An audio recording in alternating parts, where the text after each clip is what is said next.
इंसानी इतिहास में कुछ अध्याय ऐसे होते हैं जो स्याही से नहीं बल्कि खून से लिखे जाते हैं, और मंगोल साम्राज्य की कहानी इतिहास का सबसे खूंखार और हैरान कर देने वाला अध्याय है।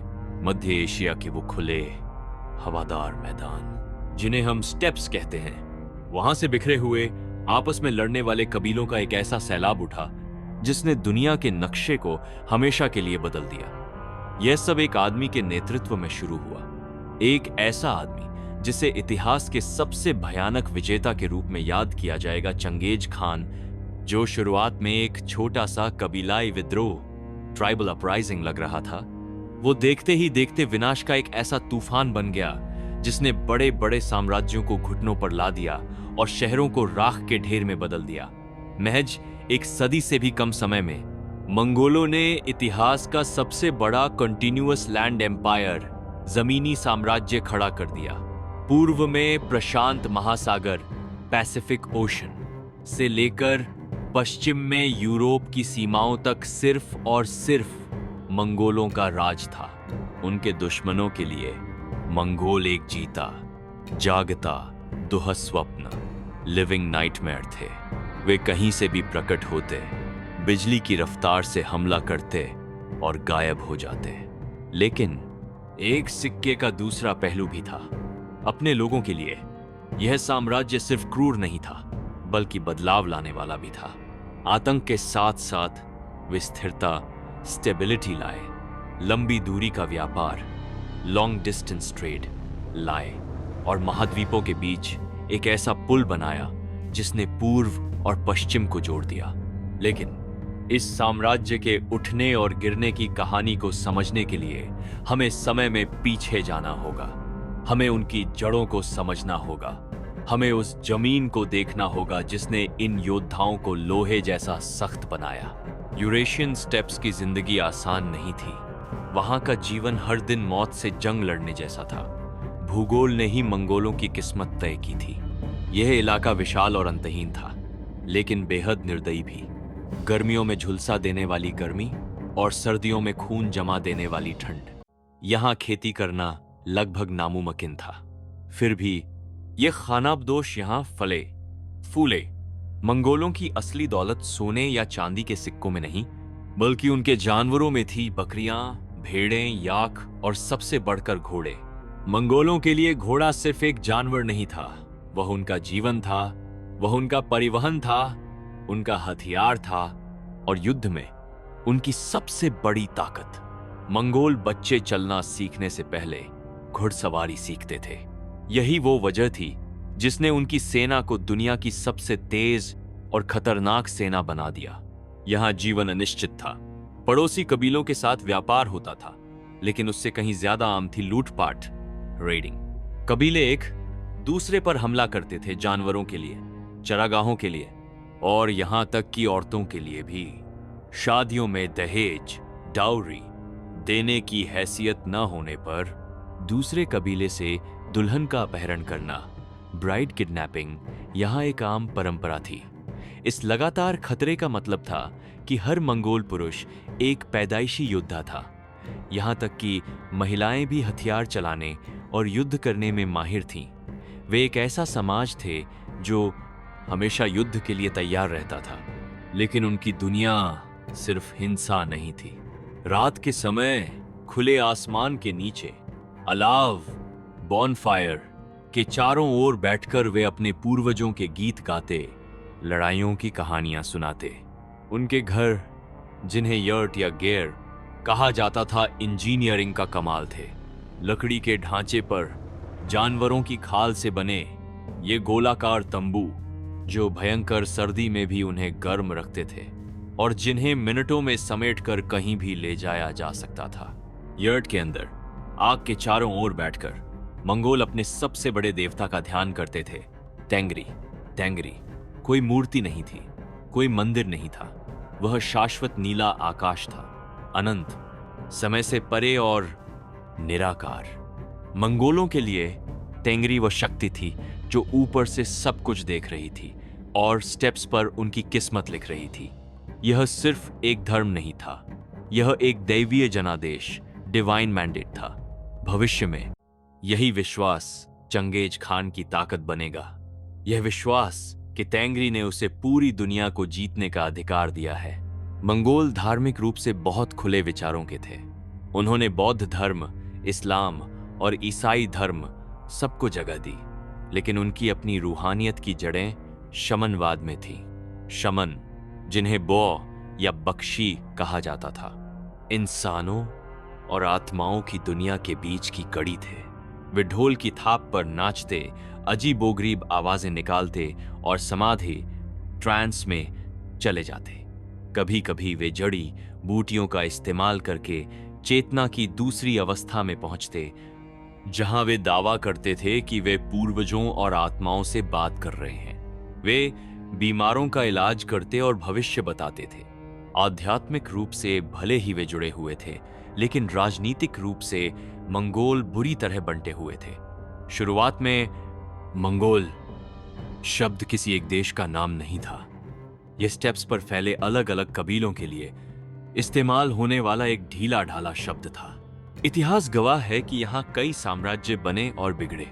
हजारों साल पहले जियोनगनु ने चीन के उत्तर में एक साम्राज्य बनाया था, जो शायद हुनों के पूर्वज थे।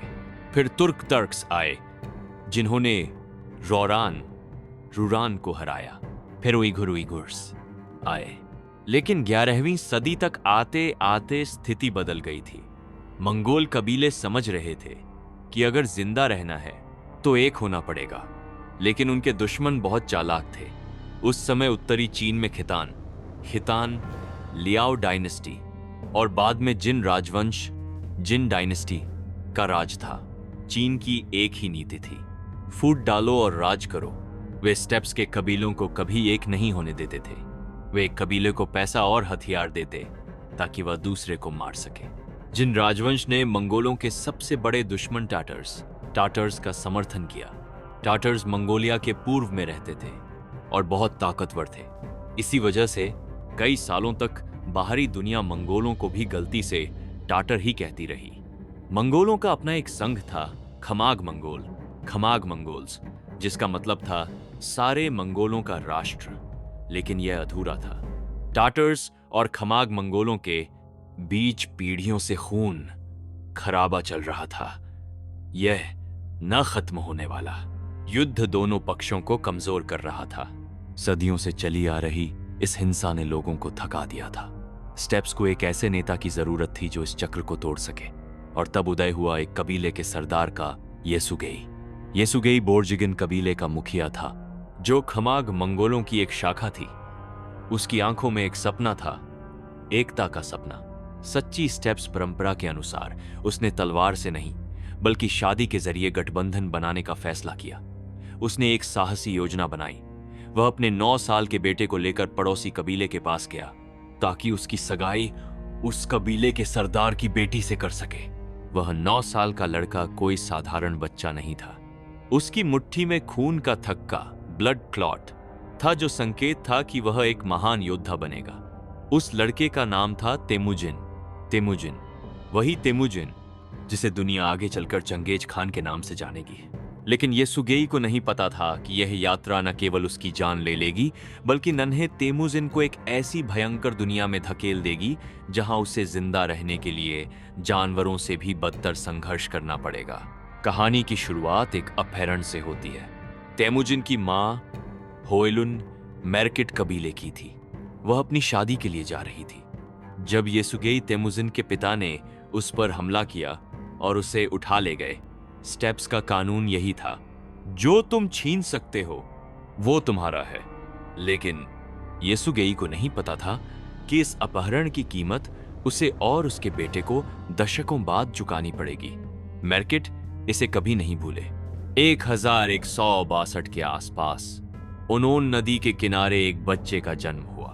जब वह पैदा हुआ तो उसकी नन्ही मुट्ठी कसकर बंद थी। जब उसे खोला गया तो देखा गया कि वह एक काले खून का थक्का, ब्लड क्लॉट पकड़े हुए था। शमन ने घोषणा की, यह बच्चा साधारण नहीं है, यह खून बहाने और दुनिया जीतने के लिए पैदा हुआ है। उसका नाम रखा गया तेमुजिन, लेकिन यह भविष्य का विजेता बचपन में बहुत डरपोक था, जिसे उसके सौतेले भाई सताते थे। किसी को अंदाजा नहीं था कि यह डरपोक लड़का एक दिन दुनिया को घुटनों पर ला देगा। जब तेमुजिन 9 साल का हुआ तो येसुगेई उसे शादी के लिए लड़की ढूंढने ले गया। उन्हें बोर्ते मिली, रिश्ता पक्का हुआ और परंपरा के अनुसार तेमुजिन को ससुराल में छोड़ दिया गया। वापसी में येसुगेई को प्यास लगी। उसे रास्ते में टॉटर्स का एक कैंप मिला। टॉटर्स ने उसे पहचाना क्योंकि उसने उनके लोगों को मारा था, लेकिन स्टेप्स की मेहमान नवाजी का नाटक किया। उन्होंने उसके खाने में धीमा जहर मिला दिया। येसुगेई घर पहुंचा, लेकिन बच नहीं सका। उसकी मौत हो गई। बाप के मरते ही तेमुजिन की दुनिया उजड़ गई। बोर्जिगिन कबीले के लोगों ने कहा, सरदार मर गया, अब इन बच्चों और विधवाओं को खिलाने का बोझ हम क्यों उठाएं। उन्होंने होइलुन और उसके छोटे बच्चों को सर्दियों की शुरुआत में स्टेप्स पर अकेला छोड़ दिया। उन्होंने उनके जानवर भी छीन लिए। जब एक बूढ़े आदमी चारखा ने इसका विरोध किया तो उसे सबके सामने भाले से मार दिया गया। तेमुजिन ने यह सब देखा। उसने सीखा कि वफादारी, लॉयल्टी सिर्फ ताकतवर के लिए होती है, कमजोरों के लिए नहीं। अब शुरू हुआ असली संघर्ष। होइलुन एक शेरनी की तरह लड़ी। वह बच्चों को जिंदा रखने के लिए चूहों, जड़ों और जंगली फलों को इकट्ठा करती थी। वे भिखारी से भी बदतर थे, लेकिन मरे नहीं। इसी दौरान तेमुजिन की दोस्ती जमुखा से हुई। दोनों ने खून का रिश्ता बनाया, लेकिन घर के अंदर भी जंग थी। तेमुजिन का सौतेला भाई बेक्टर खुद को नया सरदार मानने लगा था। वह तेमुजिन का शिकार छीन लेता और उसे अपमानित करता। तेमुजिन समझ गया कि अगर जिंदा रहना है तो बेक्टर को हटाना होगा। एक दोपहर तेमुजिन और उसके छोटे भाई कासर ने बेक्टर को घेर लिया। बेक्टर ने कहा, मुझे मारना है तो मार दो, लेकिन मेरे भाई बेलगुते को छोड़ देना। तेमुजिन ने कोई रहम नहीं दिखाया।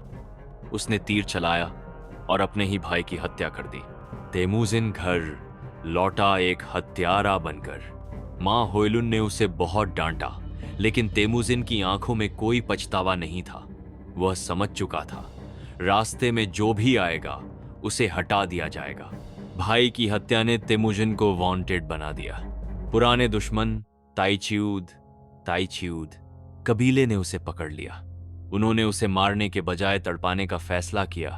तेमुजिन के गले में लकड़ी का भारी शिकंजा पहना दिया गया। वह महीनों तक जानवरों की तरह रहा, कीड़े मकोड़े खाता रहा। उसे हर रोज अपमानित किया जाता, लेकिन एक रात पहरेदार जश्न में नशे में धुत हो गए। तेमुजिन ने अपने शिकंजे से ही पहरेदार को बेहोश किया और नदी के नरकटों रीड्स में जाकर छिप गया। वह बच निकला। इस कैद ने उसे हमेशा के लिए बदल दिया। अब वह बच्चा नहीं था, वह एक शिकारी था। उसका दिल पत्थर का हो चुका था। आजाद होकर तेमुजिन सबसे पहले बोर्ते के पास गया। 7 साल हो चुके थे, लेकिन बोर्ते ने उसका इंतजार किया था। शादी हुई। दहेज में बोर्ते लाई काले सेबल का कोट, ब्लैक सेबल कोट। यह मंगोलिया का सबसे कीमती फर था। तेमुजिन इसे खुद पहन सकता था, लेकिन उसने राजनीति खेली। वह उस समय के सबसे शक्तिशाली सरदार तोगरुल खान औंग खान के पास गया। तोगरुल उसके पिता का पुराना दोस्त था। तेमुजिन ने वह बेशकीमती कोट तोगरुल को भेंट किया और कहा, आप मेरे पिता समान हैं। तोगरुल खुश हुआ और उसने तेमुजिन को अपनी सुरक्षा देने का वादा किया। तेमुजिन ने एक कोट के बदले में 20 शून्य सैनिकों की ताकत खरीद ली थी। अब वह अकेला नहीं था, लेकिन अतीत कभी पीछा नहीं छोड़ता। याद है तेमुजिन के पिता ने होइलुन का अपहरण किया था। मेरकिट कबीला अपना बदला लेने आ गया। उन्होंने रात में तेमुजिन के कैंप पर हमला किया। तेमुजिन और उसके साथी तो भाग निकले, लेकिन बोर्ते पीछे छूट गई। मेरकिटों ने उसे पकड़ लिया और उसे एक योद्धा को इनाम के रूप में दे दिया। तेमुजिन टूट गया, लेकिन हारा नहीं। वह तोगरुल खान और अपने बचपन के दोस्त जमुखा के पास गया। उसने कहा, उन्होंने मेरा दिल बोर्ते चुराया है, मैं उनका अस्तित्व मिटा दूंगा। तीनों ने मिलकर मेरकिटों पर हमला किया। यह तेमुजिन का पहला बड़ा युद्ध था। वे जीते। बोर्ते को वापस लाया गया। लेकिन कहानी यहां खत्म नहीं होती। बोर्ते जब वापस आई तो वह गर्भवती प्रेग्नेंट थी। कुछ ही समय बाद उसने एक बेटे को जन्म दिया, जोची। जोची जोची का मंगोल में मतलब होता है मेहमान, गेस्ट। पूरी दुनिया जानती थी कि यह तेमुजिन का बेटा नहीं है, बल्कि मर्केट योद्धा का है। लेकिन तेमुजिन ने उसे अपना बेटा स्वीकार किया। यही जोची और उसका वंश आगे चलकर तेमुजिन के असली बेटों के साथ गद्दी के लिए लड़ेगा। बीज बो दिया गया था सिर्फ साम्राज्य का नहीं, बल्कि आने वाले गृह युद्ध, सिविल वॉर का भी। अब तेमुजिन, जमुखा और तोगरुल साथ थे, लेकिन एक म्यान में दो तलवारें, तेमुजिन और जमुखा, ज्यादा दिन नहीं रह सकती। तेमुजिन ने जोची को अपना बेटा स्वीकार कर लिया था। उसने दुनिया को दिखाया कि उसका परिवार और उसका दिल कितना बड़ा है। कुछ पल के लिए लगा कि सब ठीक हो गया है। बोर्ते वापस आ गई थी, दुश्मन हार गए थे और तेमुजिन और जमुखा की दोस्ती और गहरी हो गई। उन्होंने तीसरी बार अंडा की कसम खाई। वे एक ही कंबल के नीचे सोते थे, एक ही थाली में खाते थे।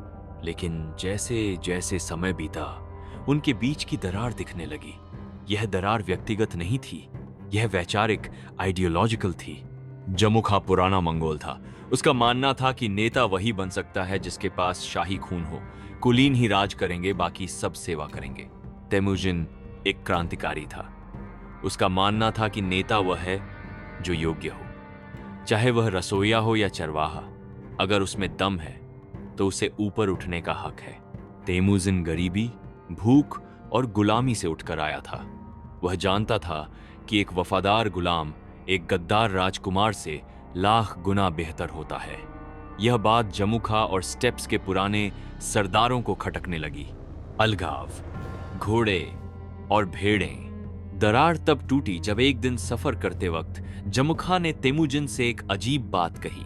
तेमुजिन, तुम पहाड़ों के पास डेरा डालो और भेड़ों, बकरियों को संभालो। मैं नदी के पास रुकूंगा और घोड़ों को संभालूंगा। यह सिर्फ एक सुझाव नहीं था, यह एक अपमान था। मंगोल संस्कृति में घोड़े शक्ति और कुलीनता का प्रतीक थे, जबकि भेड़ें निचले दर्जे का काम थीं। जमुखा अपनी ताकत दिखा रहा था। मैं राजा हूं, तुम मेरे सेवक हो। तेमुजिन ने इशारा समझ लिया। उस रात उसने चुपचाप अपना डेरा अलग किया। लेकिन हैरानी की बात यह थी कि वह अकेला नहीं गया। जमुखा के कबीले के कई लोग, गरीब, अनाथ, निचले दर्जे के लोग और यहां तक कि कुछ समझदार योद्धा जमुखा को छोड़कर तेमुजिन के साथ चले गए। उन्हें पता था कि जमुखा के पास उन्हें इज्जत नहीं मिलेगी, लेकिन तेमुजिन उन्हें भविष्य दे रहा था। खान का चुनाव और कसाईयों का दरबार। तेमुजिन ने अपने समर्थकों के साथ अपना खुद का कबीला उलुस बनाया। उसके साथ अब मुखाली, सुबुताई और जेल में जैसे लोग थे जो बाद में इतिहास के सबसे महान जनरल बनेंगे। तेमुजिन ने एक कुरुलताई बुलाई सरदारों की सभा। 1186 में 24 साल की उम्र में उसे खान, जेंगिस खान अभी नहीं, बस अपने कबीले का खान चुना गया। खान बनते ही उसने मंगोल समाज के नियम बदल दिए। परंपरागत रूप से राजा का दरबार, ओर्दू, उसके रिश्तेदारों और राजकुमारों से भरा होता था। लेकिन तेमुजिन ने क्या किया? उसने रसोइयों, कुक्स, कसाईयों, बुचर्स और तीरंदाजों को अपना जनरल और सलाहकार बनाया। उसने एक एलीट गार्ड, खैशिक बनाई, जो दिन रात उसकी रक्षा करती थी। लोग उससे प्यार करने लगे। वह उनका मसीहा बन गया। लेकिन दूर बैठा जमुखा यह सब देख रहा था और उसकी नफरत उबल रही थी। जमुखा को बस एक बहाने की तलाश थी। एक दिन तेमुजिन के एक अनुयायी ने जमुखा के एक रिश्तेदार को, जो घोड़े चुरा रहा था, मार दिया। जमुखा को मौका मिल गया। उसने 30 शून्य सैनिकों की विशाल सेना तैयार की और तेमुजिन पर हमला कर दिया। यह युद्ध था दलन बलझुत का युद्ध। ओनोन नदी के पास दोनों सेनाएं टकराईं। तेमुजिन ने बहादुरी से लड़ाई लड़ी, लेकिन जमुखा की सेना बड़ी थी और हमला अचानक हुआ था। तेमुजिन को पीछे हटकर पहाड़ों, जेरिन गॉर्जेस में शरण लेनी पड़ी। यह तेमुजिन की पहली और आखिरी बड़ी हार थी। लेकिन इस हार के बाद जमुखा ने जो किया उसने इतिहास को हिलाकर रख दिया। जमुखा जीत गया था, लेकिन उसे सिर्फ जीतना नहीं था, उसे तेमुजिन के समर्थकों को सबक सिखाना था। उसने तेमुजिन के 70 पकड़े गए जनरलों और सरदारों को एक लाइन में खड़ा किया। आमतौर पर दुश्मनों को या तो मार दिया जाता था या गुलाम बना लिया जाता था, लेकिन जमुखा ने 70 बड़े कड़ाहे कॉलरन्स मंगवाए। पानी को खौलाया गया और एक एक करके उन 70 वफादार सरदारों को जिंदा उबलते पानी में डाल दिया गया। चीखें स्टेप्स में गूंज उठीं। जमुखा ने सोचा था कि इस खौफ से लोग तेमुजिन को छोड़ देंगे, लेकिन हुआ ठीक उल्टा। यहां तक कि जमुखा के अपने सैनिक भी इस क्रूरता को देखकर कांप गए। उन्हें लगा कि यह आदमी पागल हो चुका है। तेमुजिन हार गया था, लेकिन नैतिक रूप से, मॉरली, वह जीत गया। स्टेप्स के लोग अब समझ गए थे, जमुखा एक राक्षस है और तेमुजिन एक पिता। वापसी और जिन राजवंश का प्रस्ताव अगले कुछ साल, जिसे इतिहासकार अंधेरे साल कहते हैं, तेमुजिन ने निर्वासन में बिताए। वह खेंती के पहाड़ों में अपनी ताकत बढ़ाता रहा। जमुखा के अत्याचार से तंग आकर कई कबीले चुपके से तेमुजिन के पास आने लगे। उसने फिर से तोगरुल खान, ओंग खान के साथ अपना गठबंधन मजबूत किया। 1194 एडी के आसपास किस्मत ने दरवाजा खटखटाया। चीन के जिन राजवंश, जिन डायनेस्टी ने तोगरुल और तेमुजिन से मदद मांगी। उनका दुश्मन कौन था? टैटर्स। वही टैटर्स जिन्होंने तेमुजिन के पिता को जहर दिया था। तेमुजिन के पास अब मौका था बदला लेने का और अमीर बनने का। उसने तुरंत हामी भर दी। उसने मदद के लिए जुर्किन कबीले को भी बुलाया। जुर्किन भी बोर्जिगिन वंश के थे और रिश्तेदार थे। जुर्किन का धोखा और पहलवान का वार। जीत का जश्न मनाने के लिए एक दावत रखी गई, लेकिन इस दावत में फिर से खून खराबा हुआ। तेमुजिन का सौतेला भाई बेलगुतेई घोड़ों की रखवाली कर रहा था। उसने देखा कि जुर्किन कबीले के लोग चोरी कर रहे हैं। उसने उन्हें रोका। चोरों में से एक था बुरी एक नामी पहलवान। नियम के अनुसार ड्यूअल सम्मानजनक होना चाहिए था, लेकिन बुरी ने अपनी तलवार निकाली और निहत्थे बेलगुतेई के कंधे पर वार कर दिया। हड्डी दिखने लगी, खून बहने लगा। तेमुजिन गुस्से से पागल हो गया। उसके अपने रिश्तेदार जुर्किन उसे धोखा दे रहे थे। उन्होंने युद्ध में भी उसका साथ नहीं दिया था। तेमुजिन ने उस वक्त खुद को रोका। उसने टाटर्स को हराया। उसे बेशुमार दौलत मिली, रेशम, सोना, चांदी और जानवर। अब उसके पास पैसा था, सेना थी और बदला लेने की आग थी। लेकिन अब तेमुजिन ने फैसला कर लिया था, सबसे पहले वह उन गद्दार जुर्किनों को खत्म करेगा और फिर वह अपने अंडा जमुखा के पास जाएगा। स्टेप्स अब बहुत छोटी पड़ गई थी। अब सिर्फ एक खान रह सकता है। टैटर्स को हराकर तेमुजिन जीत के साथ लौटा, लेकिन घर पहुंचते ही उसका खून खौल उठा। उसकी अनुपस्थिति में जुर्किन कबीले ने, जो उसके रिश्तेदार थे, उसके कैंप को लूट लिया था। तेमुजिन का सब्र अब खत्म हो चुका था। उसने जुर्किनों पर बिजली की तरह हमला किया और उन्हें कुचल दिया। उसने उनके सरदारों को पकड़ा। पुराने नियमों के हिसाब से उन्हें या तो मार दिया जाता या फिरौती, रानसम ली जाती, लेकिन तेमुजिन ने इतिहास बदल दिया। उसने एक कुरुलताई जनसभा बुलाई। उसने पहली बार न्याय निजी बदला के रूप में नहीं, बल्कि सामूहिक फैसले के रूप में दिया। सरदारों को दोषी पाया गया और सबके सामने मार दिया गया, और आम जुर्किन नागरिकों को उन्हें गुलाम नहीं बनाया गया, बल्कि तेमुजिन ने उन्हें अपनी जनजाति में बराबरी का दर्जा दिया। उसने एक अनाथ जुर्किन बच्चे को अपनी मां होएलुन को गोद दे दिया। मामला खत्म करने के लिए एक दावत रखी गई। तेमुजिन ने आदेश दिया, मेरे भाई बेलगुतेई और पहलवान बुरी के बीच फिर से कुश्ती होगी। याद है पार्ट 2.1 में बुरी ने बेलगुतेई को तलवार मारी थी। बुरी डर गया था। उसने जानबूझकर हारने का नाटक किया और जमीन पर गिर गया। लेकिन बेलगुतेई को सिर्फ जीत नहीं चाहिए थी, उसे बदला चाहिए था। तेमुजिन की मूक सहमति मिलते ही बेलगुतेई ने बुरी की पीठ पर घुटना रखा और जोर से दबाया। कड़क। बुरी की रीढ़ की हड्डी स्पाइन टूट गई और वह वहीं ढेर हो गया। तेमुजिन ने अपनी राजधानी अब आवरगा में बनाई। वह अब सिर्फ एक सरदार नहीं, एक राजा की तरह सोच रहा था। लेकिन शांति ज्यादा दिन नहीं रही। जमुखा वापस आ गया था। 1201 में जमुखा के साथियों ने उसे गुर खान घोषित किया, यानी खानों का खान। यह तेमुजिन और तोगरुल खान, ओंग खान के लिए सीधी चुनौती थी। जमुखा ने ताइचियुद, तेमुजिन के पुराने दुश्मन और उन सभी कुलीन सरदारों को इकट्ठा किया जो तेमुजिन की योग्यता, मेरिटोक्रेसी वाली सोच से नफरत करते थे। युद्ध का मैदान तैयार था। मंगोल युद्ध सिर्फ तलवारों से नहीं, मनोविज्ञान, साइकोलॉजी से भी लड़ते थे। पहाड़ियों पर शामन्स खड़े थे। वे अपने ढोल पीट रहे थे और तूफानों को बुलाने के लिए मंत्र पढ़ रहे थे। और सच में आसमान काला हो गया। भयंकर आंधी और बारिश शुरू हो गई। जमुखा के सैनिकों को लगा कि तेंगरी, आकाश देवता, नाराज है। वे डर गए। बारिश और कीचड़ के बीच लड़ाई हुई। जमुखा की सेना बिखर गई और वह भाग निकला। लेकिन इस जीत की तेमुजिन को भारी कीमत चुकानी पड़ी। भागते हुए दुश्मन की तरफ से एक तीर आया। यह साधारण तीर नहीं था, यह जहर में बुझा हुआ था। तीर सीधा तेमुजिन की गर्दन में लगा। वह घोड़े से गिर पड़ा। रात हो गई। तेमुजिन मौत और जिंदगी के बीच झूल रहा था। उसका वफादार जनरल जेलमे पूरी रात उसके पास बैठा रहा। जेलमे ने अपने मुंह से तेमुजिन के घाव से जहरीला खून चूसा।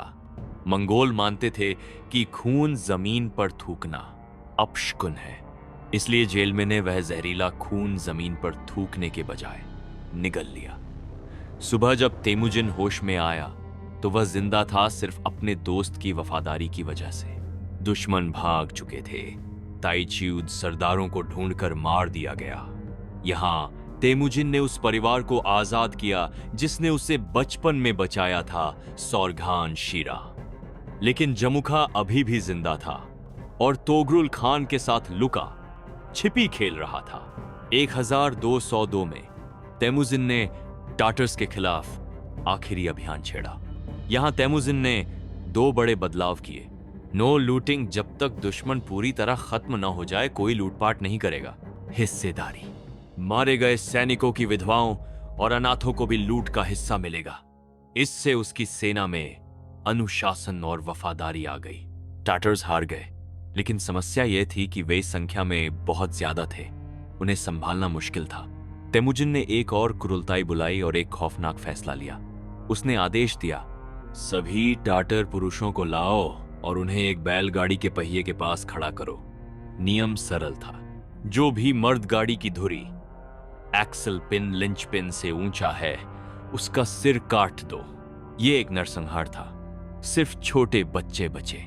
इसके बाद बचे हुए बच्चों और महिलाओं को मंगोलों ने अपना लिया। तेमुजिन ने खुद 2 टाटर बहनों, येसुई और येसुगन से शादी की।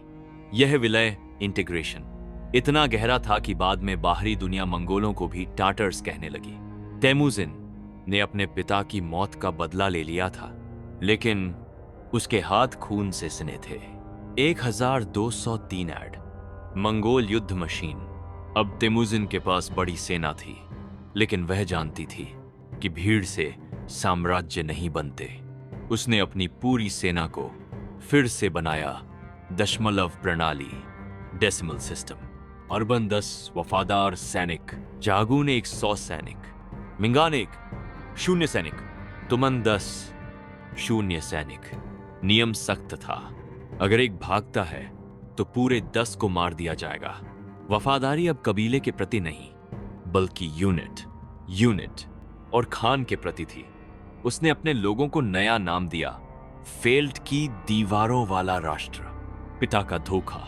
तेमुजिन ताकतवर हो रहा था और यह बात तोगरुल खान, ओंग खान के बेटे सेंगुम को खटक रही थी। तोगरुल बूढ़ा हो चला था और सेंगुम ने उसके कान भरने शुरू किए। तेमुजिन आपकी गद्दी छीन लेगा। रिश्ते सुधारने के लिए तेमुजिन ने प्रस्ताव रखा, उसके बेटे जोची की शादी तोगरुल की बेटी से हो। लेकिन तोगरुल ने, जिसे तेमुजिन पिता मानता था, मना कर दिया। उन्हें लगा तेमुजिन का खून शाही नहीं है। फिर एक संदेश आया, तोगरुल शादी के लिए मान गए हैं, दावत के लिए आ जाओ। तेमुजिन खुश होकर चल पड़ा, लेकिन यह एक जाल था। रास्ते में उसे पता चला कि तोगरुल और सेंगुम सेना लेकर उसे मारने आ रहे हैं। तेमुजिन के पास बहुत कम सैनिक थे, वह बुरी तरह घिर चुका था। उसे भागना पड़ा, उसकी सेना बिखर गई। हजारों में से सिर्फ मुट्ठी भर लोग बचे। दिनों तक भागते रहने के बाद प्यासे और थके हुए तेमुजिन और उसके साथी बालजुना झील, लेक बालजुना के किनारे पहुंचे। झील सूख चुकी थी, सिर्फ कीचड़ भरा पानी बचा था। तेमुजिन ने पीछे मुड़कर देखा। हजारों की सेना में से अब उसके साथ सिर्फ 19 लोग बचे थे। ये 19 लोग अलग अलग कबीलों, धर्मों और नस्लों के थे। कोई ईसाई था, कोई बौद्ध, कोई मुस्लिम, कोई शमन, लेकिन वे सब तेमुजिन के लिए मरने को तैयार थे।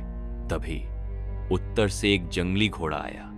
तेमुजिन के भाई कासर ने उसका शिकार किया। उन्होंने सूखे गोबर से आग जलाई, घोड़े का मांस पकाया और वह गंदा कीचड़ भरा पानी पिया। उस कीचड़ भरे पानी को हाथ में लेकर तेमुजिन ने आसमान तेंगरी की ओर देखा और एक कसम खाई, अगर मैं इस अंधेरे से जिंदा निकला तो मैं तुम सबको दुनिया का राजा बना दूंगा। हम एक साथ जिएंगे और एक साथ मरेंगे। यह इतिहास का सबसे निचला बिंदु, लोएस्ट पॉइंट था।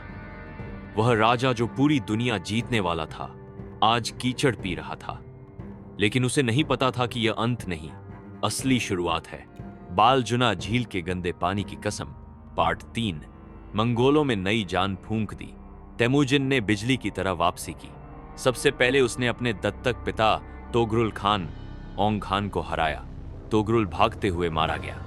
फिर बारी आई नायमन कबीले की, जहां जमुखा छिपा था। तेमुजिन ने मनोवैज्ञानिक युद्ध, साइकोलॉजिकल वॉरफेयर किया। उसने अपने सैनिकों को रात में सोने का आदेश दिया ताकि वे तरोताजा रहें, जबकि दुश्मन डर के मारे जागते रहे। नैमन सेना हार गई और अंत में जमुखा पकड़ा गया। जमुखा के अपने ही साथियों ने उसे पकड़कर तेमुजिन को सौंप दिया। तेमुजिन ने उन गद्दारों को तुरंत मरवा दिया, क्योंकि जो अपने खान का नहीं हुआ वो मेरा क्या होगा। फिर तेमुजिन ने जमुखा को ऑफर दिया, हम फिर से दोस्त बन सकते हैं। लेकिन जमुखा ने मना कर दिया। उसने कहा, आसमान में एक ही सूरज हो सकता है और स्टेप्स पर एक ही खान। मुझे मार दो मेरे भाई, लेकिन मेरा खून जमीन पर मत गिरने देना।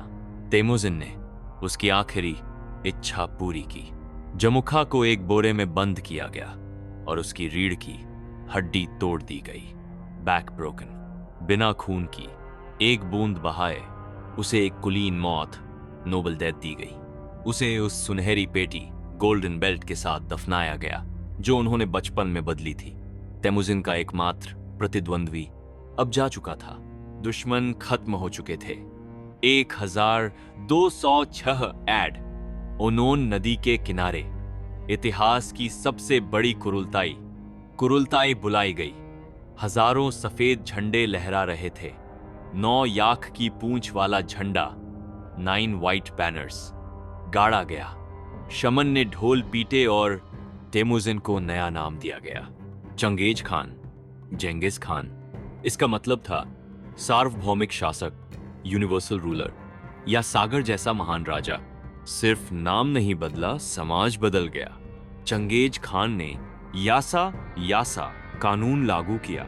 औरतों का अपहरण, ब्राइड किडनैपिंग, पूरी तरह प्रतिबंधित, ताकि जो उसके माता पिता के साथ हुआ वो दोबारा न हो। वैधता, हर बच्चा जायज है, चाहे वह पत्नी से हो या उपपत्नी से, ताकि जोची पर कोई उंगली न उठाए। मेरिटोक्रेसी, जनरल वो बनेगा जो काबिल है, वो नहीं जिसका बाप राजा था। चरवाहे और रसोइये अब 10, शून्य की सेना ट्यूमेन के कमांडर बन गए। स्टेप्स के बिखरे हुए कबीले अब एक राष्ट्र बन गए थे, ग्रेट मंगोल नेशन। शमन का वध, धर्म बनाम सत्ता। सत्ता मिल गई थी, लेकिन घर के अंदर एक नया दुश्मन पैदा हो गया। मशहूर शमन टेब टेंगरी कोकोचू। उसने भविष्यवाणी की थी कि चंगेज खान दुनिया जीतेगा, इसलिए वह बहुत ताकतवर हो गया था। वह चंगेज के भाइयों कासर और ओचिगिन को अपमानित करने लगा।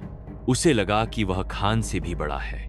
जब चंगेज की मां होइलुन को यह पता चला तो वह बूढ़ी शेरनी की तरह अपने बेटों को बचाने दौड़ी, लेकिन टेप टेंगेरी अपनी हदें पार कर चुका था। चंगेज खान समझ गया, एक म्यान में दो तलवारें नहीं रह सकती, एक राजा और एक पैगंबर। उसने टेप टेंगेरी को एक कुश्ती मैच के लिए बुलाया। जैसे ही मैच शुरू हुआ, चंगेज के इशारे पर 3 पहलवानों ने टेप टेंगेरी को घेर लिया और उसकी भी रीढ़ तोड़ दी गई। शमन का अंत हो गया। चंगेज ने संदेश दिया, टेंगरी, ईश्वर से बात करने वाला अब सिर्फ एक ही शख्स है और वो मैं हूं। मंगोलिया एक हो चुका था, लेकिन असली खजाना दक्षिण में था, चीन, चाइना। वहां जिन राजवंश, जिन डायनेस्टी का राज था, वे मंगोलों को जंगली समझते थे। जिन सम्राट ने दूत भेजा और चंगेज खान से सिर झुकाकर माफी मांगने को कहा, चंगेज खान ने क्या किया? उसने जमीन पर थूका, सम्राट को गाली दी और अपने घोड़े को मोड़कर चला गया। यह युद्ध का ऐलान था। 1211 एडी। 1,00,000 मंगोल घुड़सवार चीन की महान दीवार ग्रेट वॉल की तरफ बढ़े। जिन सेना बहुत बड़ी थी, 5 लाख से ज्यादा, लेकिन वे पैदल थे। मंगोल हवा की तरह तेज थे। उन्होंने चीन के गांवों को जला दिया, रसद सप्लाई काट दी और शहरों को भूखा मार दिया। आज का बीजिंग, इसकी दीवारें 40 फीट ऊंची थीं। मंगोलों को घेराबंदी, सीज करना नहीं आता था, तो उन्होंने सीखा। उन्होंने चीनी इंजीनियरों को पकड़ा और उनसे कैटपल्ट और ट्रेबुचेट बनवाए। घेराबंदी इतनी भयानक थी कि शहर के अंदर नरभक्षण, कैनिबलिज्म शुरू हो गया। अंत में जिन सम्राट भाग गया और मंगोलों ने शहर को लूट लिया। चीन का गोल्डन ड्रैगन अब मंगोलों के कदमों में था। उधर उत्तर में साइबेरिया, चंगेज के बेटे जोची ने वन के लोगों, फॉरेस्ट पीपल को हराया। वहां एक योद्धा रानी बोतोहुई तारहुन ने मंगोल जनरल को हरा दिया था, लेकिन चंगेज खान ने वहां अपनी बुद्धिमानी दिखाई। जंगल में सीधा हमला करने के बजाय उसने एक गुप्त रास्ता बनवाया और रानी को सरप्राइज अटैक से हराया। फिर उसने उस रानी की शादी अपने जनरल से करवा दी। दुश्मन को परिवार बना लो। पश्चिम में उसके जनरल जेबे ने कुचलुग नाम के अत्याचारी को मारा, जो मुसलमानों को नमाज पढ़ने से रोकता था। वहां के लोगों ने मंगोलों का स्वागत ईश्वर की दया के रूप में किया। द क्लिफहैंगर। 1218 एडी तक चंगेज खान 60 साल का हो चुका था। वह थक चुका था। उसे अब युद्ध नहीं, व्यापार, ट्रेड चाहिए था। उसके पास चीन का रेशम था और उसे पश्चिम का सोना चाहिए था। उसने एक विशाल व्यापारिक कारवां, 500 ऊंट और 450 व्यापारी पश्चिम की ओर भेजा। उसकी मंजिल थी ख्वारिज्मी साम्राज्य, आज का Iran, Uzbekistan, Afghanistan. Genghis Khan ने वहां के सुल्तान को संदेश भेजा, मैं उगते हुए सूरज पूर्व का स्वामी हूं, तुम डूबते हुए सूरज पश्चिम के स्वामी हो। आओ दोस्ती करें और व्यापार करें। लेकिन ख्वारिज्मी गवर्नर ने लालच में आकर उस कारवां को लूट लिया और व्यापारियों को मार डाला। उसने सोते हुए शेर को जगा दिया था। चंगेज खान ने जब यह सुना तो वह पहाड़ पर गया। उसने अपनी टोपी उतारी, रोया और तेंगरी से कहा, मैंने यह युद्ध शुरू नहीं किया, लेकिन अब मैं इसे खत्म करूंगा। 1218 एड में चंगेज खान ने ख्वारिज्मी साम्राज्य, आज का ईरान, मध्य एशिया को शांति का प्रस्ताव भेजा। उसने 500 व्यापारियों का कारवां भेजा। उसके पास रेशम था, चांदी थी। वह व्यापार चाहता था, लेकिन ओट्रार शहर के गवर्नर इनालचुक ने लालच में आकर कारवां लूट लिया और 450 व्यापारियों को मार डाला। चंगेज खान ने फिर भी संयम बरता। उसने सुल्तान मोहम्मदी को दूत भेजा और कहा, गवर्नर को मुझे सौंप दो, हम अभी भी दोस्त रह सकते हैं। सुल्तान ने सबसे बड़ी गलती की। उसने दूत का सिर काट दिया और बाकी 2 की दाढ़ी जला दी। मंगोलों के लिए यह मौत से भी बदतर अपमान था। चंगेज खान बुरखान खालदुन पहाड़ पर गया। उसने अपनी टोपी उतारी, 3 दिन तक रोया और तेंगरी ईश्वर से कहा, मैंने यह युद्ध शुरू नहीं किया, लेकिन अब मैं इसे ऐसा खत्म करूंगा कि आने वाली नस्लें याद रखेंगी। चंगेज खान ने 2 लाख सैनिकों की सेना तैयार की।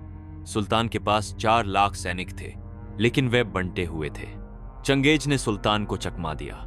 उसने अपने बेटे जोची और जनरल जैब को खतरनाक पहाड़ों तियान शान के रास्ते भेजा, जहां से कोई सेना आने की उम्मीद नहीं कर सकता था। अचानक मंगोल सुल्तान के पिछवाड़े में प्रकट हो गए। सुल्तान हक्का बक्का रह गया।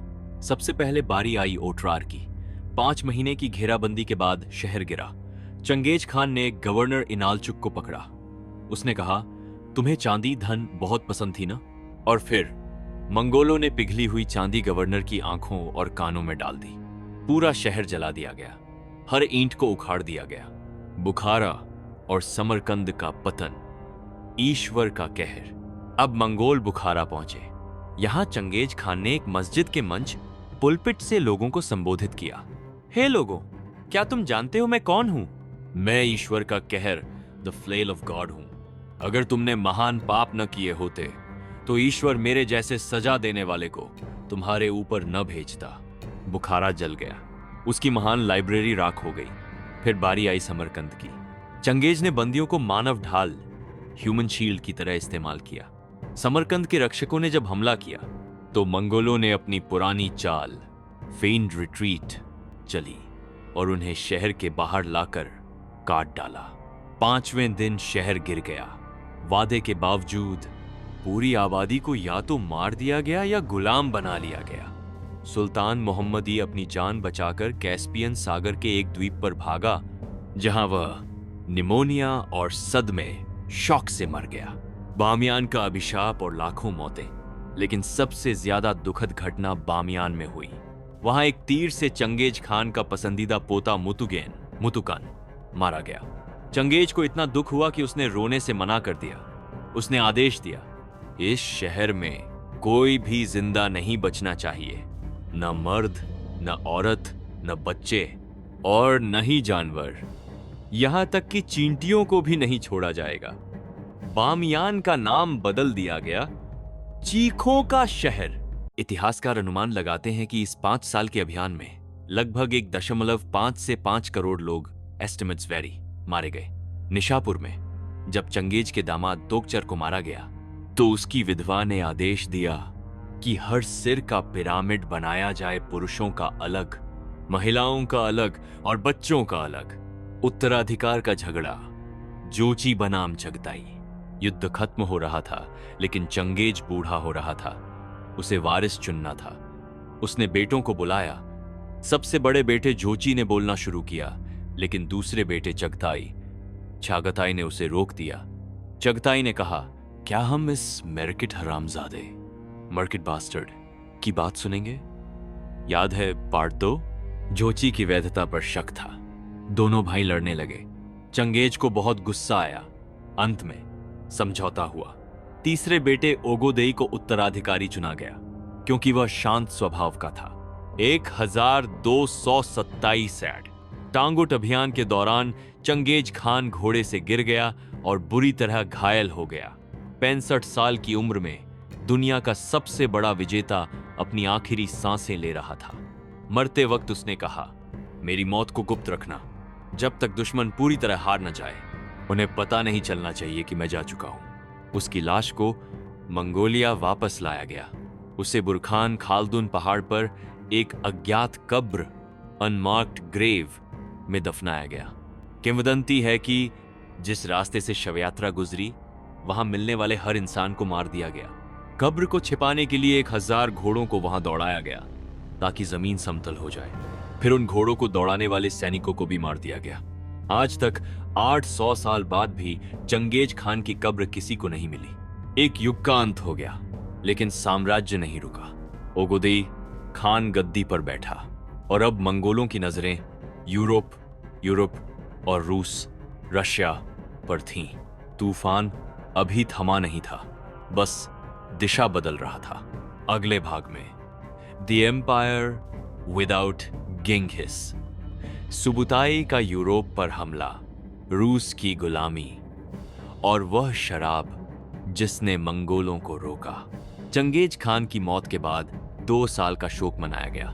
1229 ऐड कुरलताई ने ओगोदेई को नया ग्रेट खान चुना। जश्न शुरू हुआ, और यह कोई आम जश्न नहीं था। ओगोदेई ने अपने पिता का खजाना खोल दिया। भीड़ में मोती बांटे गए जैसे वे चावल हो। रेशम के थान हवा में उछाले गए।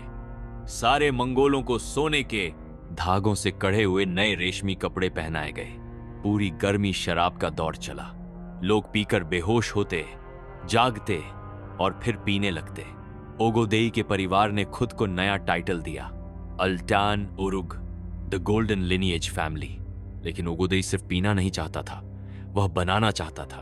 मंगोल हमेशा तंबुओं में रहे थे।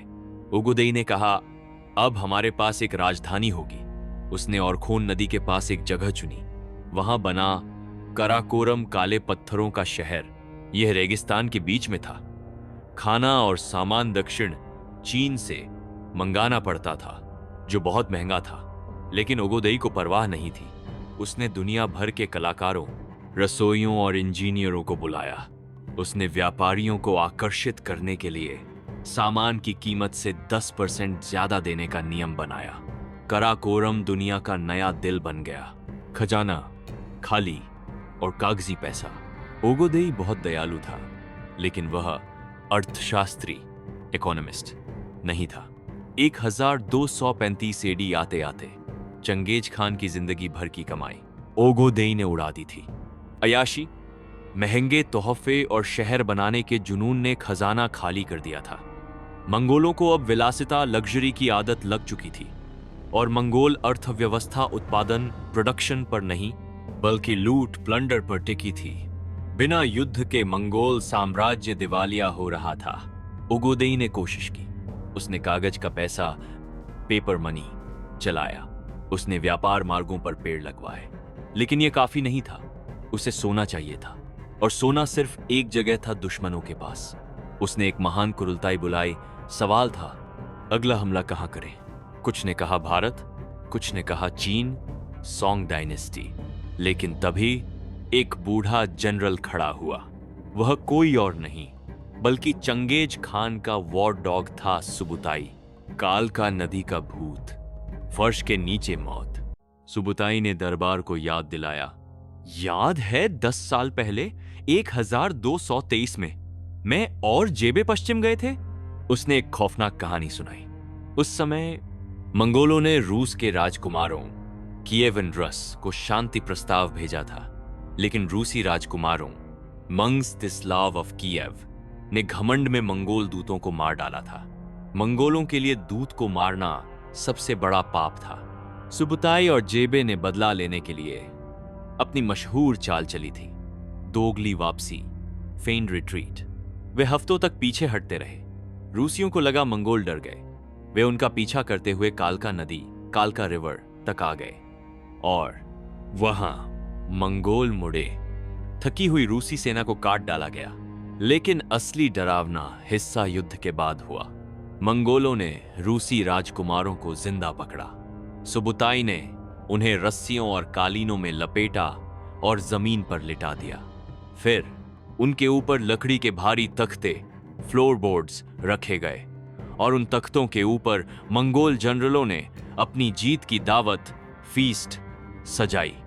पूरी रात मंगोल ऊपर नाचते रहे, खाते रहे और पीते रहे, जबकि नीचे दबे हुए रूसी राजकुमार धीरे धीरे कुचलकर और दम घुटने से मर गए। सुबुताई ने कहा, पश्चिम में अभी भी बहुत दौलत है और बहुत से राजकुमार हैं जिन्हें कुचलना बाकी है। दरबार बंट गया। ओगोदेई अपने पिता का सपना पूरा करना चाहता था, चीन सोंग डायनेस्टी को जीतना। लेकिन जोची के बेटे बातू खान और सुबुताई यूरोप जाना चाहते थे। समझौता हुआ, मंगोल सेना 2 हिस्सों में बंटेगी। ओगोदेई खुद चीन जाएगा। यह अभियान मुश्किल साबित हुआ और ओगोदेई ने अपना पसंदीदा बेटा खो दिया।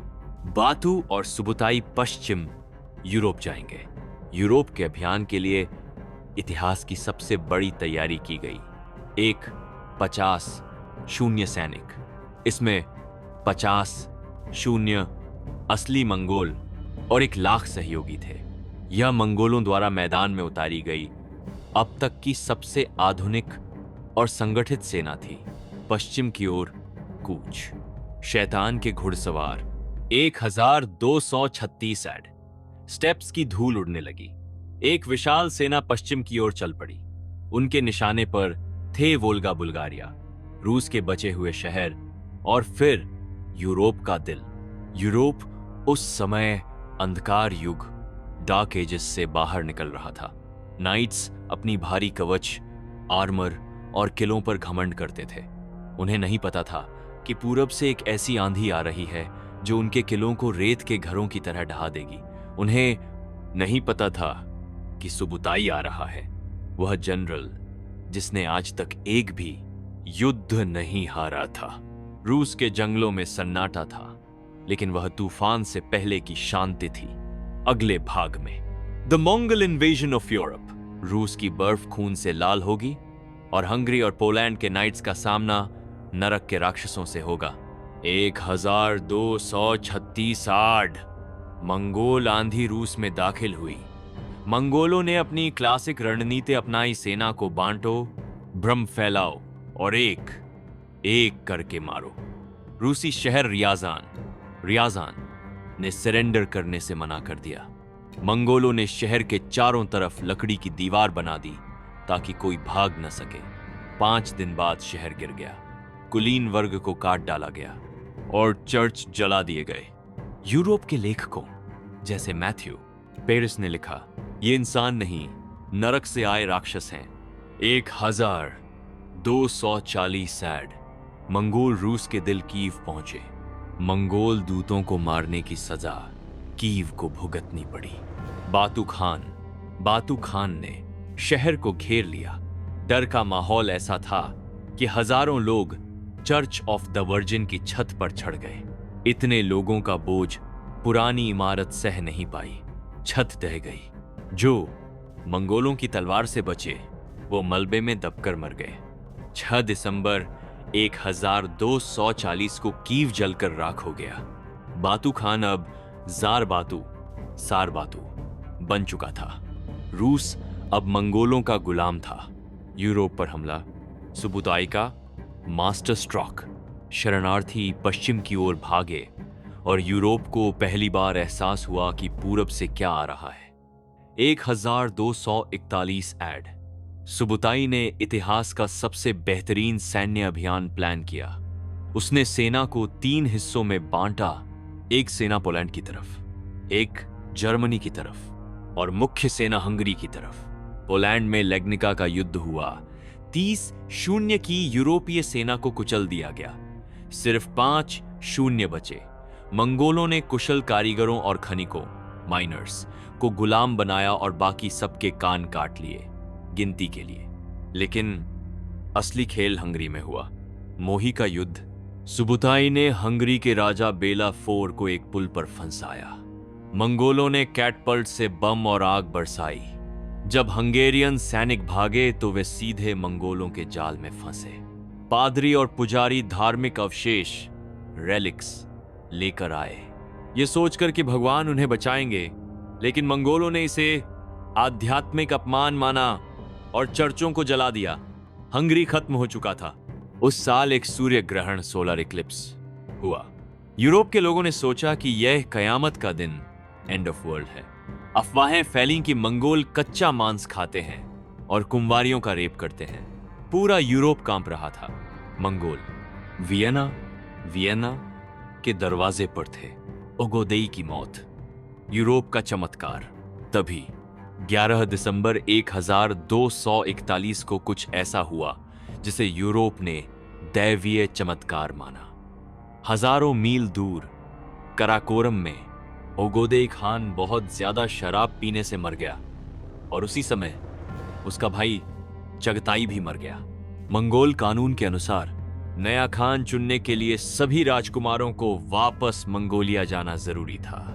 बातू खान, जो यूरोप जीतने ही वाला था, उसे वापस लौटना पड़ा। मंगोल वापस मुड़े, यूरोप बाल बाल बच गया। लेकिन जाते जाते उन्होंने एक बहुत बड़ी गलती की जो बाद में उन्हें भारी पड़ेगी। उन्होंने क्रीमिया में पकड़े गए गुलामों को इटली, वेनिस, जेनोआ व्यापारियों को बेच दिया। ये गुलाम मिस्र ले जाए गए और मामलुक्स बने। यही मामलुक 20 साल बाद मंगोलों को उनकी पहली बड़ी हार देंगे। रानियों का साम्राज्य, तोरजीन खातून। मंगोल पुरुष युद्ध में थे तो साम्राज्य कौन चला रहा था? महिलाएं। मंगोल महिलाएं जैसे होएलुन और बोर्ते हमेशा से ताकतवर थीं।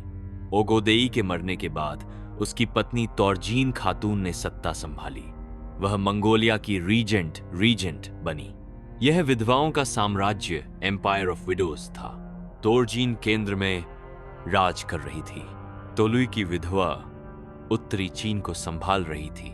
चगताई की विधवा मध्य एशिया को संभाल रही थी। ये महिलाएं अनपढ़ नहीं थीं, वे कूटनीति की माहिर थीं। तोरजीन का एक ही मकसद था, अपने बेटे गुयुक को अगला खान बनाना। उसने ओगोदेई के पुराने मंत्रियों को हटा दिया और अपनी वफादार सलाहकार फातिमा, एक फारसी बंदी, को नियुक्त किया। फातिमा और तोरजीन ने मिलकर साम्राज्य चलाया। गुयुक का राज्याभिषेक और पोप का दूत 1246 ऐड। तोरजीन की चालें कामयाब हुईं। गुयुक को ग्रेट खान चुना गया। इस राज्याभिषेक में पूरी दुनिया के दूत आए। बगदाद का खलीफा, जॉर्जिया के राजा और सेल्जुक सुल्तान। वहां एक खास मेहमान भी था, पियानो डेल कार्पिनी। उसे पोप ने भेजा था। कार्पिनी 3000 मील का सफर तय करके आया था। मंगोल पोस्टल सिस्टम की वजह से इतनी जल्दी पहुंच पाया। पत्र दिया, ईसाई देशों पर हमला बंद करो और प्रभु को स्वीकार करो। गुयुक हंसा। उसने पोप को जवाब भेजा, ईश्वर ने मुझे दुनिया दी है। तुम और तुम्हारे राजा मेरे दरबार में आओ और मेरे सामने झुको, तभी शांति होगी। यूरोप को समझ आ गया इनसे बात करना बेकार है। चुड़ैल का शिकार, फातिमा का अंत। गुयुक खान बन गया, लेकिन वह अपनी मां के एहसानमंद नहीं रहना चाहता था। तोरजीन और उसकी सलाहकार फातिमा बहुत ताकतवर हो गई थी। गुयुक ने फातिमा पर आरोप लगाया, काला जादू, विचक्राफ्ट। उसने कहा कि फातिमा ने उसके भाई कोडेन को जादू से बीमार किया है। तोरजीन ने अपनी दोस्त को बचाने की कोशिश की, लेकिन गुयुक ने जबरदस्ती फातिमा को उठा लिया। मंगोलों में यातना, टॉर्चर देना मना था, लेकिन फातिमा के साथ जो हुआ वह भयानक था। उसे नंगा किया गया, भूखा रखा गया और गर्म सलाखों, हीटेड रॉड्स से कोड़े मारे गए। अंत में उसके शरीर के सभी छिद्रों, ऑरिफाइसेस को सिल दिया गया और उसे नदी में फेंक दिया गया। तोरजीन खातून का दिल टूट गया और कुछ ही महीनों बाद वह भी रहस्यमयी हालात में मर गई। गुयुक अब अकेला राजा था, लेकिन बातू खान रूस में और गुयुक के बीच अब गृहयुद्ध, सिविल वॉर की आहट सुनाई दे रही थी। मंगोल साम्राज्य अपनी ही तलवार से कटने वाला था। अगले भाग में द टोलुइड सिविल वॉर, मंगोल साम्राज्य के टुकड़े और हलाकू खान का बगदाद की तरफ कूच। फातिमा, तोरजीन की सलाहकार की भयानक मौत के बाद गुयुक खान ने अपना बदला लेना शुरू किया। उसने चंगेज खान के आखिरी बचे हुए भाई तैमूज को मरवा दिया। उसने उन सभी रानियों की शक्ति छीन ली जो उसके खिलाफ थीं। लेकिन एक महिला थी जो उससे भी ज्यादा चालाक थी, सोरघगतानी बेकी तोलुई की विधवा। जब गुयुक ने रूस में अपने चचेरे भाई बातू खान पर हमला करने की योजना बनाई, तो सोरघगतानी ने चुपके से बातू को चेतावनी भेज दी। मंगोल साम्राज्य एक बड़े गृहयुद्ध की कगार पर था। तभी 1248 सैड में गुयुक सिर्फ 43 साल की उम्र में अचानक मर गया। शायद जहर या बीमारी, यह आज भी रहस्य है, लेकिन उसकी मौत ने इतिहास बदल दिया। सोरघगतानी के बेटे मोंके खान को नया ग्रेट खान चुना गया। मोंके ने गद्दी संभालते ही ओगोदेई वंश, हाउस ऑफ ओगेदे का सफाया कर दिया। अब सत्ता तोलुई वंश के पास थी। मोंके के 2 बड़े लक्ष्य थे। पूर्व में चीन सोंग डायनेस्टी को खत्म करना, जिम्मेदारी भाई कुबलाई को दी गई। पश्चिम में इस्लामी दुनिया को घुटनों पर लाना, जिम्मेदारी भाई हलाकू खान को दी गई। हर्षीन का अंत, आलमुत का किला। हलाकू खान एक विशाल सेना लेकर पश्चिम निकला। उसका पहला टारगेट था निजारी इस्माइली, जिन्हें दुनिया हर्षीन असासिन्स के नाम से जानती थी। सदियों से वे अपने पहाड़ी किले आलमुत में बैठकर बड़े बड़े सुल्तानों की हत्या करवाते थे। उनका किला अभेद्य, इम्प्रेग्नेबल माना जाता था। लेकिन हलाकू खान कूटनीति में विश्वास नहीं करता था। मंगोलों ने अपने साथ चीनी इंजीनियर और बारूद लिया था। उन्होंने पहाड़ों पर भारी घेराबंदी की मशीनें चढ़ाईं, जिस किले को कोई नहीं जीत पाया था। मंगोलों ने उसे डर और तकनीक से जीत लिया। ग्रैंड मास्टर रुकन अल दिन ने सरेंडर किया, लेकिन हलाकू ने उसे और उसके पूरे परिवार को खत्म कर दिया। हर्षीन का डर हमेशा के लिए खत्म हो गया। अब रास्ता साफ था बगदाद के लिए। बगदाद का पतन, स्याही और खून की नदी, 1258। बगदाद अब्बासिद खलीफेट की राजधानी थी और इस्लाम का आध्यात्मिक केंद्र।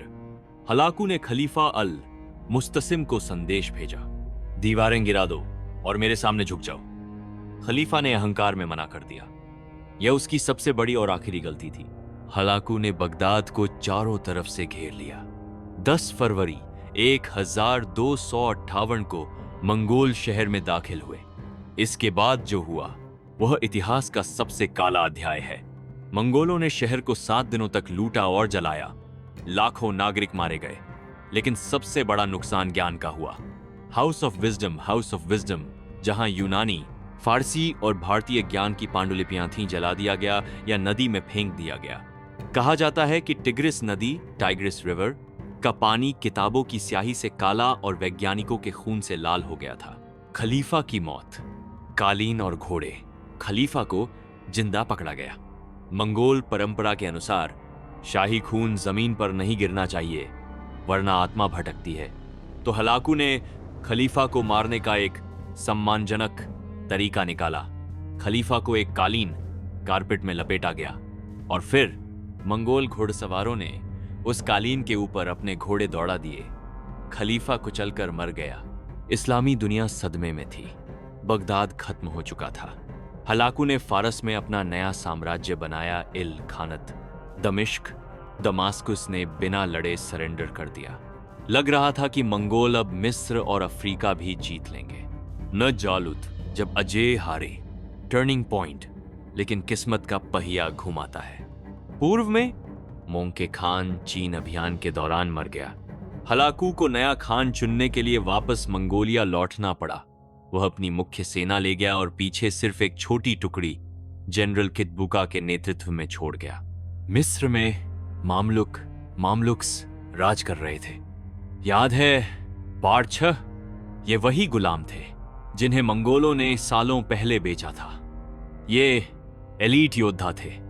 1260 हेडी, नंजालुत का युद्ध, बैटल ऑफ एन जालुत। मामलुकों ने मंगोलों को फिलिस्तीन में रोका। इतिहास में पहली बार मंगोल सेना आमने सामने की लड़ाई में बुरी तरह हारी और पूरी तरह नष्ट कर दी गई। मंगोलों का पश्चिम की ओर विस्तार, वेस्टवर्ड एक्सपेंशन, हमेशा के लिए रुक गया। कुबलाई का उदय और साम्राज्य का बंटना। उधर पूर्व में कुबलाई खान चीन जीतने की कोशिश कर रहा था। मोंके की मौत के बाद भाई भाई में युद्ध छिड़ गया। कुबलाई वर्सेस अरिक बोके। यह वह पल था जब मंगोल साम्राज्य हमेशा के लिए टुकड़ों में बंट गया। अब एक ग्रेट मंगोल एम्पायर नहीं था। अब 4 अलग अलग खानत थे जो एक दूसरे से लड़ रहे थे। एक युग खत्म हो रहा था, लेकिन एक नया युग शुरू होने वाला था। चीन में युआन राजवंश, युआन डायनेस्टी का, जहां एक मंगोल चीन का सम्राट बनेगा।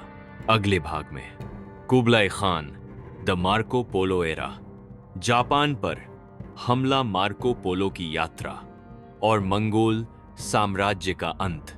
दशकों की लड़ाई के बाद कुबलाई खान ने सांग राजवंश को पूरी तरह हरा दिया। इतिहास में पहली बार पूरा चीन विदेशी शासकों मंगोलों के अधीन था। कुबलाई खान समझदार था।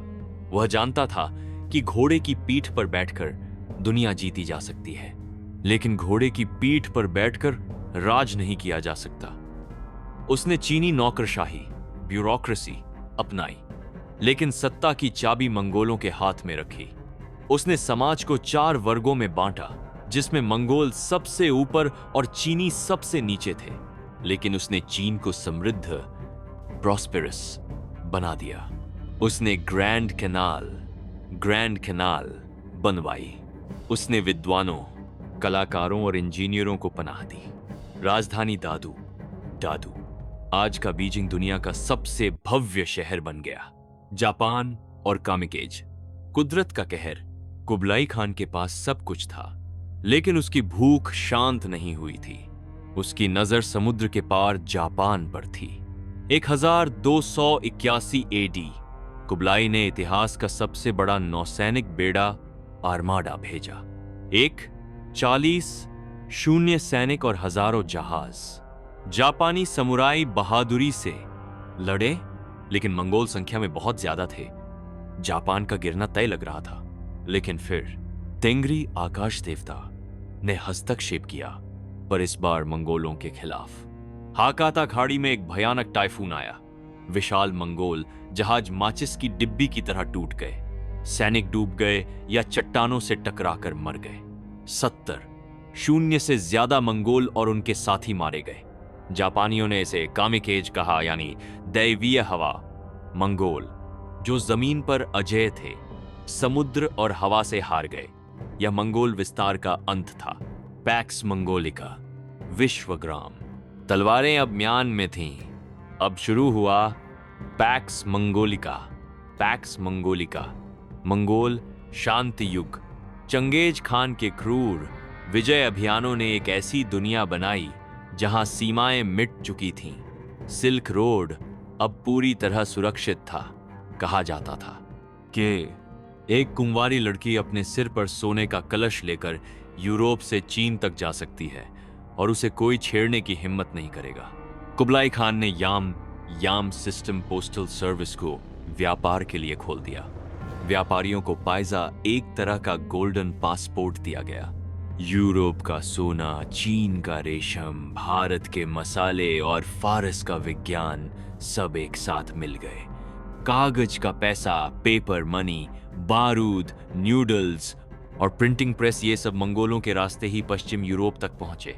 यही वह दौर था जब मार्को पोलो वेनिस से चीन आया और कुबलाई खान के दरबार की भव्यता देखकर दंग रह गया। उपसंहार, भेड़िए की विरासत। 1294 में कुबलाई खान की मौत के साथ ही मंगोल साम्राज्य की चमक फीकी पड़ने लगी। 1368 में चीन से मंगोलों को खदेड़ दिया गया। Ming dynasty. धीरे धीरे बाकी खानत भी बिखर गए। लेकिन क्या मंगोल साम्राज्य सच में खत्म हो गया? नहीं, उसने रूस को एक देश बनाया। उसने चीन को वो सीमाएं दी जो आज भी हैं। उसने इस्लाम और फारसी संस्कृति को नया जीवन दिया। उसने यूरोप को मध्य युग, मिडिल एजेस से जगाकर आधुनिक युग की दहलीज पर ला खड़ा किया। चंगेज खान, जिसे दुनिया राक्षस कहती थी, उसने अनजाने में ही आधुनिक दुनिया, मॉडर्न वर्ल्ड की नींव रखी। उसने पूर्व और पश्चिम को मिलाया। स्टेप्स का भेड़िया अब सो चुका है, लेकिन उसके कदमों के निशान आज भी दुनिया के नक्शे पर हैं। अलविदा चंगेज खान, अलविदा Mongol. The wolf sleeps, the legend lives. Kublai Khan के शासन के अंतिम वर्षों में मंगोल साम्राज्य बदल चुका था। वे अब सिर्फ विजेता नहीं थे, वे प्रशासक, एडमिनिस्ट्रेटर्स और संरक्षक, पेट्रन्स बन गए थे। फारसी विद्वानों ने ग्लोब, टेरेस्ट्रियल ग्लोब्स बनाए, जिसमें यूरोप, अफ्रीका और प्रशांत महासागर को दिखाया गया। यह मंगोलों के भौगोलिक ज्ञान का सबूत था। कुबलाई ने चीन में ग्रैंड कैनाल का विस्तार किया। समुद्री व्यापार 3 टन से बढ़कर 10 टन हो गया। चीन का रेशम फारस के जहाजों से दुनिया भर में जाने लगा। कृषि क्रांति 1261 में कुबलाई ने कृषि प्रोत्साहन कार्यालय बनाया। दक्षिण पूर्व एशिया का तिकोना, हल और कपास, कॉटन की खेती ने टेक्सटाइल व्यापार को आसमान पर पहुंचा दिया। ताब्रीज, पर्शिया में हीलिंग हाउस ऑफ हीलिंग बनाए गए। यहां चीनी डॉक्टर नब्ज, पल्स देखते थे और फारसी डॉक्टर दवाइयां देते थे। फारसी वजीर रशीद अल दिन ने दुनिया का पहला विश्व इतिहास, कंपेंडियम ऑफ क्रॉनिकल्स, लिखा। यह मानव इतिहास का स्वर्ण युग था। काली मौत, जिस रास्ते रेशम आया उसी रास्ते मौत आई, लेकिन हर सुनहरे दिन के बाद रात आती है। 1294 में कुबलाई खान की मौत के बाद साम्राज्य बिखरने लगा और फिर 14वीं सदी में कुदरत ने अपना सबसे भयानक हथियार चलाया, ब्लैक डेथ, प्लेग। यह बीमारी दक्षिणी चीन से शुरू हुई। विडंबना, आयरनी, देखिए, जिन सिल्क रोड के रास्तों को मंगोलों ने सुरक्षित बनाया था, उन्हीं रास्तों से चूहों और पिस्सुओं, फ्लीस के जरिए यह बीमारी पूरी दुनिया में फैल गई। इसने दुनिया को बर्बाद कर दिया। चीन की आबादी आधी हो गई। मध्य एशिया के शहर वीरान हो गए। यूरोप में लाशें उठाने वाला कोई नहीं बचा। व्यापार ठप हो गया। सेनाएं चल नहीं सकी। मंगोलों की सबसे बड़ी ताकत, गतिशीलता, मोबिलिटी खत्म हो गई। साम्राज्य का एक होना अब नामुमकिन था। साम्राज्य का पतन, मिंग का उदय और रूस की आजादी। प्लेग ने मंगोलों की कमर तोड़ दी। चीन में स्वर्ग का जनादेश, मैंडेट ऑफ हेवन, मंगोलों से छिन गया। एक गरीब किसान जू युआनजांग उठा और उसने मिंग राजवंश, मिंग डायनेस्टी की स्थापना की। 1368 एडी मंगोलों को बीजिंग से खदेड़ दिया गया। युआन राजवंश का अंत हो गया। मंगोल वापस अपने स्टेप्स के तंबुओं में लौट गए। पश्चिम में इल्खानत, पर्शिया बिना वारिस के खत्म हो गया और छोटे राज्यों में बंट गया। रूस में गोल्डन होर्ड सबसे लंबे समय तक टिका रहा, लेकिन 15वीं सदी तक वह भी कमजोर हो गया, जिससे मॉस्को का उदय हुआ और आधुनिक रूस बना। आनुवंशिक विरासत, 6 करोड़ वंशज। मंगोल चले गए, लेकिन वे आज भी हमारे बीच हैं। आधुनिक जेनेटिक स्टडीज एक चौंकाने वाला सच बताती हैं। पुरानी मंगोल सल्तनत के इलाके में रहने वाले 8% पुरुषों के वाई क्रोमोसोम एक ही आदमी से मिलते हैं, और वह आदमी कोई और नहीं, चंगेज खान, गेंगिस खान है। आज दुनिया में लगभग 1.6 करोड़, कुछ अनुमानों में 6 करोड़ लोग सीधे उसकी वंशावली से जुड़े हैं। वह इतिहास का सबसे सफल पिता था। सिर्फ खून ही नहीं, उन्होंने दुनिया को तकनीक भी दी। चीन का बारूद, गन पाउडर, कागज, प्रिंटिंग प्रेस और फारस का खगोल विज्ञान, एस्ट्रोनॉमी, ये सब मंगोलों की वजह से यूरोप पहुंचे। इन तकनीकों ने ही यूरोप में पुनर्जागरण, रेनेसांस की आग जलाई, उपसंहार, इतिहास का फैसला। मंगोलों की कहानी चरम सीमाओं, एक्सट्रीम्स की कहानी है। एक तरफ उन्होंने करोड़ों लोगों को मारा, शहरों को जलाया और खोपड़ियों के पिरामिड बनाए। दूसरी तरफ उन्होंने पूर्व और पश्चिम को मिलाया, व्यापार बढ़ाया और संस्कृति का आदान प्रदान किया। उन्होंने साबित किया कि तंबुओं में रहने वाले जंगली लोग भी दुनिया का सबसे बड़ा और आधुनिक साम्राज्य बना सकते हैं। मंगोल साम्राज्य खत्म हो गया, लेकिन उसने दुनिया को छोटा बना दिया। उसने हमें सिखाया कि हम सब जुड़े हुए हैं, व्यापार से, संस्कृति से और कभी कभी बीमारी से। स्टेप्स की हवाओं में आज भी उस भेड़िए की दहाड़ सुनाई देती है। तेमुजिन, चंगेज खान, विश्व विजेता। इतिहास उसे कभी नहीं भूलेगा।